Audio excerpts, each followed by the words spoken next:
திருச்சியில் இருக்கிற உங்கள் Subhashini enterprise 3 seat sofa, 5 seat sofa, cushion sofa, Recron sofa, recliner sofa எல்லாமே நம்ம நேரடியாக உற்பத்தி பண்ணிகிட்டு இருக்கோங்க. அந்த வகையில் சுபாஷினி என்டர்பிரைஸில் சோபா கம்பெட்டு நம்ம நேரடியாக உற்பத்தி பண்ணுறோங்க. கலர் வந்து கஸ்டமைஸாக உங்களுக்கு வீட்டுக்கு தகுந்த மாதிரி நம்ம என்ன கலர் வேணாலும் நீங்கள் சொன்னீங்கன்னா அந்த கலரில் நம்ம வந்து செஞ்சு கொடுத்துருப்போம். இந்த மாதிரி இந்த 3 சீட்டு சோபாவை நீங்கள் 3 பேர் உட்காந்து தாராளமாக உட்காந்து பயன்படுத்திக்கலாம். இந்த 3 சீட்டு சோபாவே லைட்டாக கொஞ்சம் ஒரு ஸ்டெப் எடுத்து லைட்டாக இது பண்ணிங்கன்னா நீங்கள் உட்காந்துக்கிட்டே அப்படியே டிவி பார்க்குற மாதிரி அந்த ஃபீலிங்கில் உட்காந்து நீங்கள் பார்க்கலாம். உட்காந்துக்கிட்டே நீங்கள் வந்து டிவி பார்க்குற மாதிரி அந்த ஆப்ஷனும் இந்த மாதிரி நீங்கள் 3 பேர் உட்காந்துல 2 பேர் உட்காந்துட்டு நீங்கள் டிவி பார்த்துக்கலாம். அதே இன்னும் கொஞ்சம் லைட்டாக எடுத்து விட்டிங்கன்னா 3 பேர் தாராளமாக படுக்கிற மாதிரி 5க்கு 6.25 குயின் சைஸ் கட்டில் மாதிரியே இது கிடச்சிரும். 3 பேர் தாராளமாக படுத்துக்கலாம். இந்த ஒரு பொருளை மட்டும் நீங்கள் வாங்கினாலே உங்கள் வீட்டுக்கு ஒரு 3 சீட்டு சோஃபா, கட்டில் எல்லாம் வாங்கின மாதிரி 2-in-1 பர்பஸாக இந்த சோபா கம்பெட்டு பயன்படும்.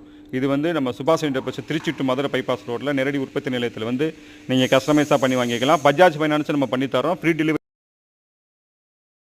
பஜாஜ் ஃபைனான்ஸ் நம்ம பண்ணித்தரோம். ஃப்ரீ டெலிவரி பண்ணித்தரோம். நேரடியாக வந்து உற்பத்தி நிலையத்தில் பார்த்து புக் பண்ணிங்கன்னா உங்களுக்கு வந்து ஃப்ரீ டெலிவரி உங்கள் வீட்டுக்கே வந்து நாங்கள் டெலிவரி பண்ணி கொடுத்துருங்கிறத தெரிவிச்சுக்கிறோம். இந்த சுபாஷினி என்டர்பிரைஸ் எங்கே இருக்குதுன்னு பார்த்தீங்கன்னா திருச்சி டு மதுரை பைபாஸ் ரோட்டில் திருச்சியிலேருந்து கரெக்டாக 45 கிலோமீட்டரில் நம்ம ஃபேக்ட்ரி இருக்குதுங்க. திருச்சியில் வந்து ஜங்ஷனில் வந்து நீங்கள் மதுரை போகிற பஸ்ஸில் ஏறி கரெக்டாக கல்லுப்பட்டி அப்படிங்கிற இடத்துல நீங்கள் இறங்குனீங்கன்னா யூனியன் ஆஃபீஸ் பக்கத்தில் இந்த ஃபேக்ட்ரி இருக்குதுங்க. நேரடியாக நீங்கள் வந்து பார்த்து உங்களுக்கு பிடிச்ச மாதிரி கஸ்டமைஸாக நாங்கள் செஞ்சு கொடுக்குறோம்.